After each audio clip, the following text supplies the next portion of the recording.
Hello everyone. Welcome back to our channel Summary Villa, where we dive deep into the wisdom of the world's best books to help you transform your thinking and your life.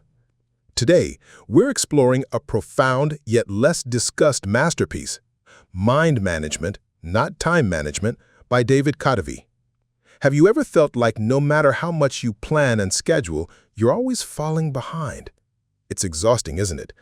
We've been taught that to be productive, we need to manage every minute of our day. But what if that's the wrong approach?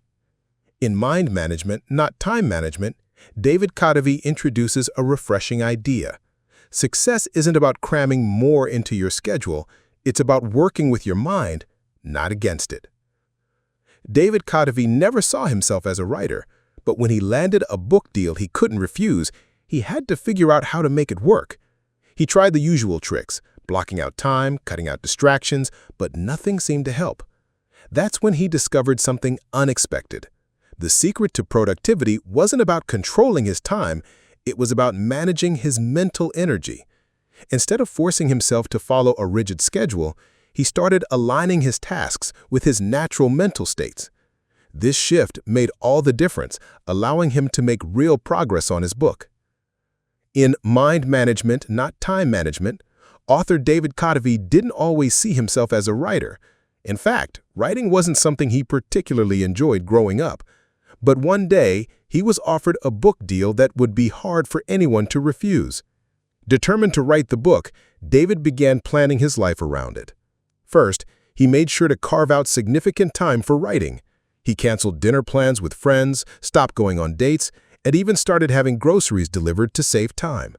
David was fully committed to finishing the book, devoting all his energy to it. For many writers, words flow naturally, as if their mind is constantly spinning with ideas. But for David, the process wasn't anything but natural. He would sit down to write and find himself staring at a blank screen for hours, unable to get anything done. As the deadline for his manuscript approached, the pressure mounted. David needed to submit 25% of the book to his publisher in just a few weeks or risk losing the deal. The thought of disappointing his family and friends weighed heavily on him. In a state of panic, he decided to attend a retreat in Costa Rica. Though he had a feeling he wouldn't get much writing done there, he hoped the change of scenery would help him break his writer's block. Once there, David regretted saying yes to the retreat. Desperate to clear his head, he left his room and started walking around. That's when he met Diego, a friendly stranger who called out to him from across the road. Diego waved David over and they started chatting in Spanish. Not wanting to seem rude, David played along and engaged in the conversation. Their talk was brief but refreshing. Diego simply enjoyed talking about life, the beach, and the rain. Though short, the interaction left David feeling recharged. When he returned to his computer, something clicked. In just an hour, he managed to write the first chapter of his book. Reflecting on this breakthrough, David realized something important. It wasn't about finding the time to write, it was about being in the right mental state. Time management, as he once thought, was no longer effective. What truly mattered was mind management. Mind management is about prioritizing your creative energy. However, it's not as simple as just focusing on your tasks. It's about understanding how your mind works. Have you ever stared at a long to-do list and felt completely unmotivated? It happens to everyone, but with mind management, you can break through that mental block. Mind management means looking at your tasks or problems from a different perspective. In time management, you might ask yourself, what can I get done right now? But this often leads to procrastination because you lack the focus or motivation to begin. On the other hand, mind management asks, what task am I in the mood to do right now, and what should I work on that matches my current mental state? The key to getting things done efficiently is aligning your mental energy with the task at hand. This way you avoid wasting valuable resources like time and energy. The creative sweet spot. Being creative isn't something that comes easily to everyone. You can't just buy creativity like you would groceries. It's a process that takes time. Whether you're telling a story, writing a song, or painting a masterpiece, your state of mind plays a crucial role. David Kadavy talks about two types of thinking that help him tap into his creative mode: divergent thinking, and convergent thinking. Divergent thinking happens when your thoughts are scattered. You're considering many different ideas at once. Then, as you start connecting those ideas together, you shift into convergent thinking. Take writing as an example. You have something to say, but there are many ways to say it. First, you think about what you want to communicate. Do you want it to sound formal, or do you prefer a conversational tone like you're chatting with a friend? Should you take credit for it or remain anonymous? You see, both types of thinking, divergent and convergent, are needed to create brilliant ideas. But how do you find the best ideas? By identifying your creative sweet spot, the time and place where your creativity is at its peak. Creative work isn't something you can accomplish by following a guidebook. It's not governed by logic or mathematical formulas.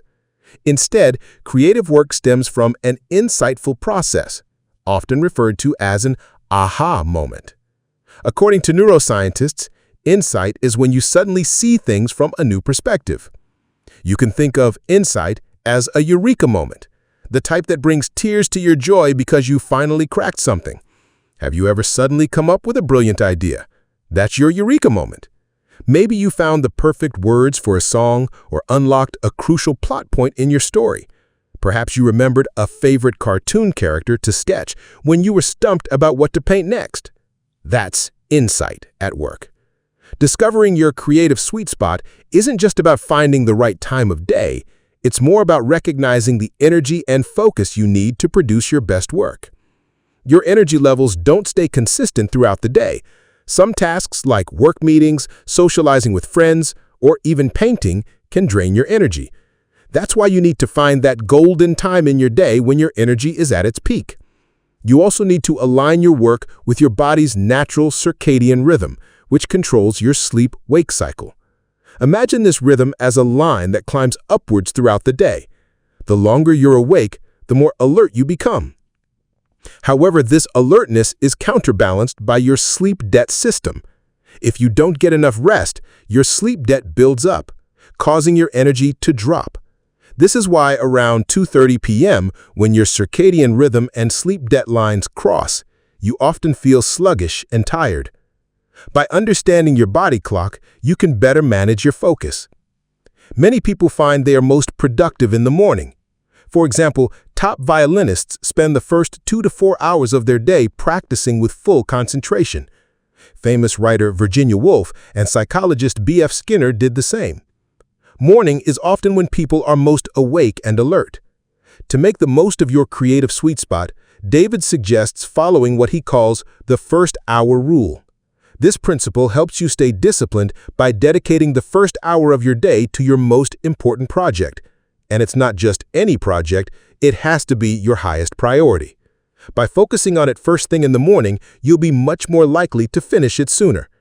Does this sound too good to be true? It's not. By starting your day with the task that truly matters, you reduce the chances of procrastination and remove potential obstacles before they even arise. The 4 stages of creativity. Even when you're not actively writing or painting, you're still working on those creative projects in your mind.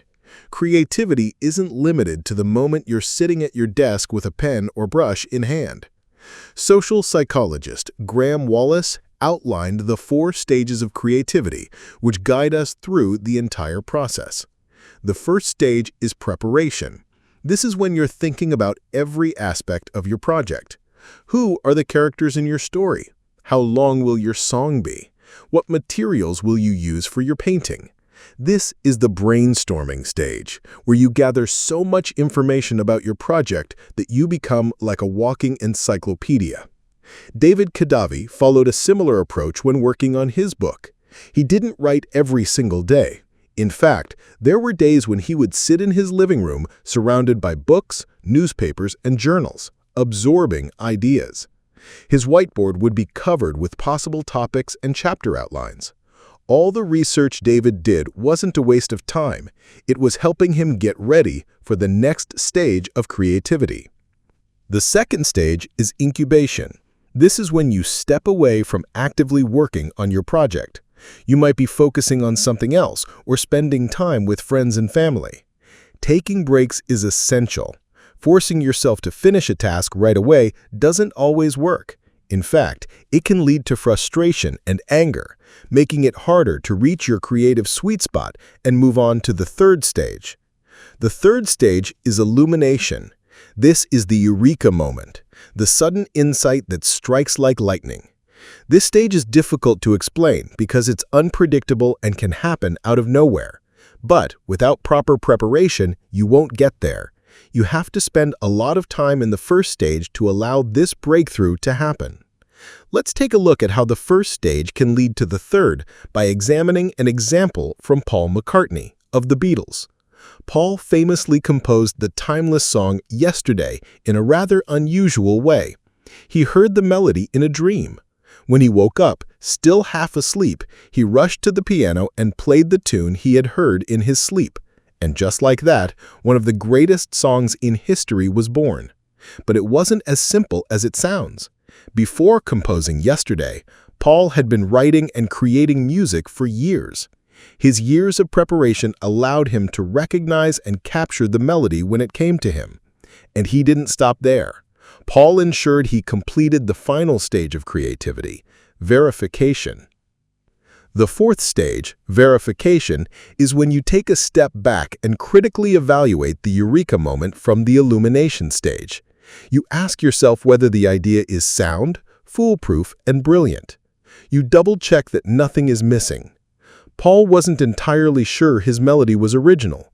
He feared that it might have been something he had unconsciously heard before. At the time, there were no apps or software to check whether a melody was truly original or not. So Paul spent a year and a half making sure the melody was indeed his own. During that time, he refined the lyrics, tune, and arrangement of the song, perfecting every element. If you don't dedicate time to each stage of the creative process, you won't be able to produce a masterpiece. Every stage is necessary for creativity to flourish, and skipping any part of it would only hinder the final product. The 7 mental states of creative work. David Kadavy didn't have a strict routine or rigid rules for his creative work, but he did have certain tasks and places that helped him get into the right mindset for writing. For instance, he often went to the 95th floor of the John Hancock Center just to jot down some notes in his little notebook. Initially, his thoughts would be scattered, but once he started writing, he would realize what else needed to be included in his book. This place helped him organize his thoughts and gain clarity. Another favorite spot of David's was a coffee shop called Ipsento Coffee. The stunning views and the rich aroma of coffee beans made it the perfect place for him to settle into a creative flow. Just like David, you can align different types of work with different mental states. Your mental state can shift between 7 key states. Prioritize mental state. This is when you're focused on planning. You're deciding what needs to be done and how to go about it. It's also when you determine what's important and what's not. This is what David did during his time at the 95th floor of the John Hancock Center, where he would prioritize and strategize his writing. Explore mental state. This isn't about structured research. It's about allowing your curiosity to wander freely without guilt or rigid expectations. For example, you might want to paint something but aren't sure what.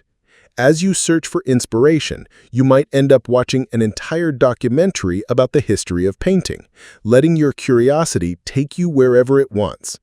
Research mental state. In this state, you seek specific answers to specific questions. David often found himself in this mode, researching how to structure a chapter or verifying the facts he intended to include in his book. Generate mental state. This is where you actually create. It's the stage where you take the ideas you've gathered in the previous states and put them into action.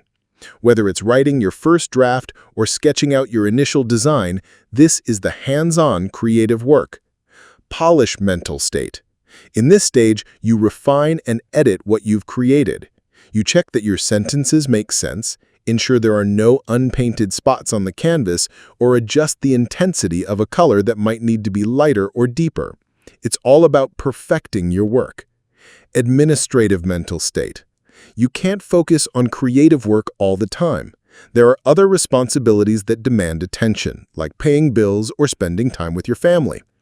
This mental state is crucial because it allows you to balance your creative life with other important aspects of your life. Recharge mental state. Sometimes you need to take a break and refresh yourself, whether it's taking a day off, going on vacation, or even getting a massage like David does when he feels stressed. This state helps you relax and rejuvenate your creative energy. Even watching funny videos or a movie can help. Find ways to calm your mind and recharge your creative energy. By recognizing these mental states and learning to work within them, you can optimize your creative process and stay productive while avoiding burnout. The creative cycle. David had an unusual routine. From midnight until 4 a.m., he focused solely on his book. At 4 a.m., he would turn off the lights, shut down his computer, and sleep until noon. In the afternoon, he'd get ready and head to a coffee shop, where he worked until closing time. This is what David calls a creative cycle. It's a recurring rhythm that allows you to progress in your work while giving yourself the necessary time to rest. The creative cycle involves 4 stages: preparation, incubation, illumination, and verification. The creative cycle doesn't have to be based on specific hours of the day. It can extend over weeks or even align with different seasons. Let's look at an example. Beth, for instance, prefers to do the first stage of creativity, preparation, at night. The quiet of the evening helps her focus, and she's able to gather a lot of information for her songwriting. Around midnight, Beth heads to bed, moving into the second stage of creativity, incubation. While she sleeps, her mind takes a break from her creative work, allowing her to rest. By morning, Beth feels refreshed and inspired, transitioning into the third stage, illumination. As she eats breakfast, she experiences an aha moment. The perfect lyrics for her song come to her, and she quickly jots them down on a nearby napkin. Beth then spends the entire afternoon in the final stage, verification, refining her song. She replaces some words with better ones and selects the best instruments to play the tune. There are many ways to manage your creative mind. The key is finding the rhythm that suits you best. Whether it's following a night owl routine like David or a more balanced approach like Beth, creative cycles help you tap into your full potential without burning out. Creative systems. David once found himself in a tough spot. He was scheduled to interview Dr. Rock for his podcast, a figure who had been a major inspiration for him. Dr. Rock wrote the book Your Brain at Work, which had helped David understand the mind functions in creative work. David considered Dr. Rock his idol, but the day of the interview brought several challenges. First, there was construction happening at the apartment David had rented, and the noise was relentless all day. It was the worst possible environment for recording a podcast. Second, David had recently moved to Panama City to work on his book and didn't know the neighborhood well enough to find a quiet place for the interview. Third, David knew that rescheduling the interview was impossible. Someone as renowned as Dr. Rock was always busy, and this felt like a once-in-a-lifetime opportunity. It seemed like the outcome was clear. David would have to cancel the podcast. Nothing was going right that day. But then something changed. David's creative system kicked in, and he wrote an email to Dr. Rock. Somehow, his sense of hopelessness disappeared. He tackled each problem head-on, finding solutions for every challenge that had been standing in his way. In the end, David managed to record the interview with Dr. Rock successfully. A creative system is a repeatable process that helps you move forward with your creative work. It's designed to guide you through each step while conserving your mental energy. You can think of a creative system like an umbrella that covers your creative cycles and the stages of creativity. It oversees the entire process. At the heart of the creative system is the minimum creative dose. This is the smallest, simplest action you can take to keep your creative work moving forward. For example, if you're a writer, your minimum creative dose might be writing just one paragraph. Focusing on this small task helps you balance your other priorities while still making progress. Creative work also benefits from open loops. Here's an example. When you feed your cat, you might notice that the food is running low. You make a mental note to buy more cat food from the store. This is an open loop, because buy cat food keeps running through your mind even while you're doing other tasks. Open loops take up space in your brain, and that mental space only clears when the task is complete, when you finally buy the cat food. While this may seem like a negative thing, open loops are actually beneficial for your creativity. They keep your projects alive in your mind, helping you continue making progress. Let's go back to the writing example. If you write just one paragraph for your book, that creates an open loop in your mind that you can return to the next day or the day after. Over time, you'll keep adding more paragraphs to that original one. Even if you don't spend your entire day writing, you won't feel guilty as long as you're moving forward. You'll maintain momentum and avoid losing progress. The best part of the creative system is that you can have multiple open loops at once. One loop might be about the plot of your story, while another could be about the backstory of a character. A creative system also eliminates excuses. You can't say you don't have time because the minimum creative dose only takes a few minutes. With this approach, you'll always find a way to keep moving forward in your creative journey, no matter how busy life gets. Conclusion. In this summary, you've learned some key insights on how to manage your mind for better productivity and creativity. First, you discovered what mind management really means. It's about setting the right mental state for the work you need to do. Instead of forcing yourself into tasks, you ask yourself, what task am I in the mood to do, and what can I do that matches this mood? Second, we explored how finding your creative sweet spot helps you achieve mind management. By applying both divergent and convergent thinking, you can create those eureka moments that lead to breakthroughs in your creative work. To find your creative sweet spot, you need to identify your most productive time of day. Many people find the morning to be ideal because it's often free of distractions. Third, you learned about the 4 stages of creativity. To create something remarkable, you must go through all these stages: preparation, incubation, illumination, and verification. Fourth, we discussed the 7 mental states of creative work, which help you complete these stages. These states are prioritize, explore, research, generate, polish, administrate, and recharge. Fifth, you learned about the creative cycle, a repeating process that balances creative work with rest. The creative cycle helps you figure out the time frames that work best for you, whether it's a week, a month, or even a particular season. Finally, we discussed the creative system, which oversees your creative process. This system is a recurring structure that guides you through each step of the creative cycle and helps you decide what steps to take and how to take them. In today's fast-paced world, everyone seems obsessed with doing more in less time. But there's a unique joy in taking things slowly and savoring the process. So don't rush. As the saying goes, good things come to those who wait. Enjoy the journey and let creativity unfold at its own pace.